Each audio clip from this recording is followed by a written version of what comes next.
Hey, Dirt Farmer Jay here from dirtfarmerjay.com. Have you ever wondered if there's great uses for weeds around your yardscape? You know, it's springtime, all the weeds come out, and is there better things you can do than just throw them in the garbage or send them to the landfill? You bet. Stay tuned and I'll show you at least 3 things you can do.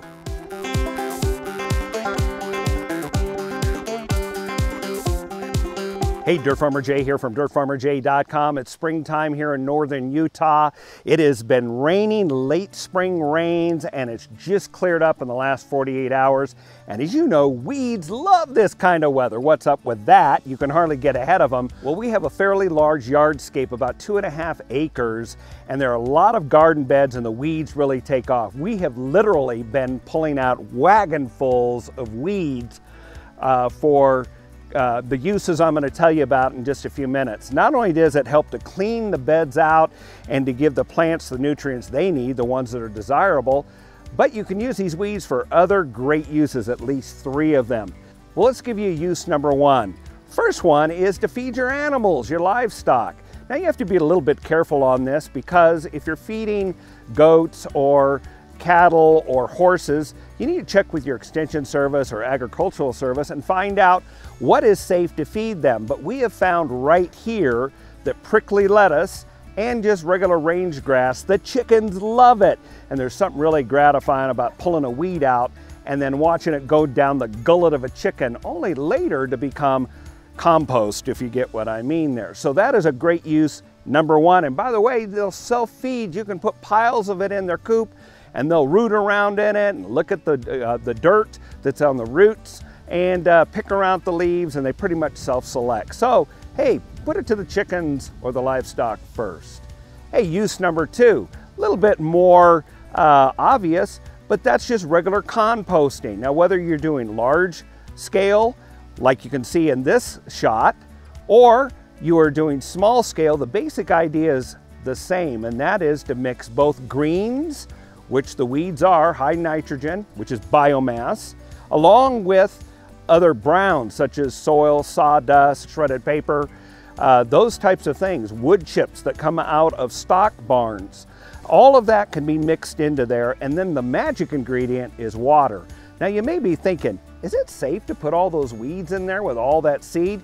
Yes, if you do it early in the season, before everything has a chance to go to seed, and you get the internal temperature of the compost pile up high enough that it kills the weeds. We have found that any weeds that do come on are very far and few between and easy to pull when you've got really nice organic material to work with in your beds.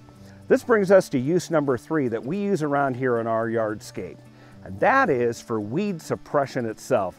I love the idea of using the weeds against themselves to be able to control weeds. And the way you can do that is obviously when you pull out the weeds, you can put them back into the beds in heavily blanketed areas. Some of our beds have got lots of growth, so it's easy to just tuck that all back and around there to do a couple things. Build biomass, and number 2, to suppress any new weeds coming on. But here's something else that we use it for. We have a small vineyard. As you can look around here, you can see it's early spring. Pruning's already happened, and now everything is flushing on right now with new growth for the year. But if we don't control the weeds and the grass at the bottom of things here, then it gets pretty nasty. And as you can see, this area here, this is okay. This has actually got some things thrown on it, but look at, this is what you get if it's not controlled. You get a lot of grass here. Right there is that prickly lettuce that I was telling you about that the chickens love, but it's all in here. So if you look around the vineyard here, you'll see that I've already pulled out most of the grass, and I've already started stacking this, all the things that we pulled out.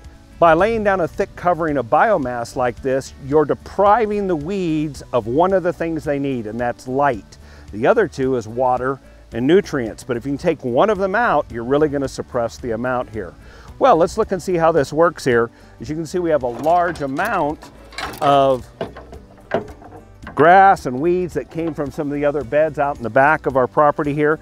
And all we're going to do is just take out generous amounts of this and place it down on the bottom, very thick like that.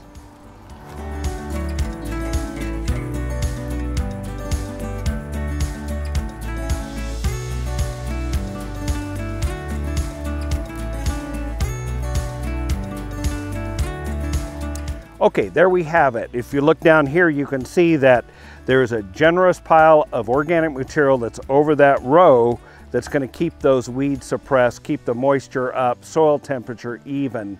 So that's a great use for weeds. Now, you may be thinking, hey, what if I don't have a lot of weeds, or I end up having to put them in the trash container and it gets hauled off the landfill? Well, I have it on good authority. A good friend of mine who is actually one of the main people that runs a multi-city landfill operation here in northern Utah, that tells me that organic material like weeds, grass clippings, lawn clippings, all of your hedge trim, all that sort of thing, when it goes in the landfill, it actually helps decomposition. And in their operation, they're actually able to take the decomposing garbage there, which creates methane gas, harvest it off, and actually use it to run large-scale generators, which is put back into the power grid as green energy. So rest assured, there's other good green-minded people like yourself that are working on the other end of this equation to make it work really well. Well, those are some tips for you that you might find to be helpful. I'd like to ask you a favor. If you have any great uses for weeds or biomass like this around your place, why don't you put it in the comments below and let our other viewers know of some of the ways that you make use of green materials from your yardscape. If you found this to be helpful, why don't you like the video, and better yet, why don't you subscribe to our channel? That'll help us to continue to make great videos about the home, the garden, the shop, the kitchen, and product reviews. Until the next time, this is Dirt Farmer Jay from dirtfarmerjay.com.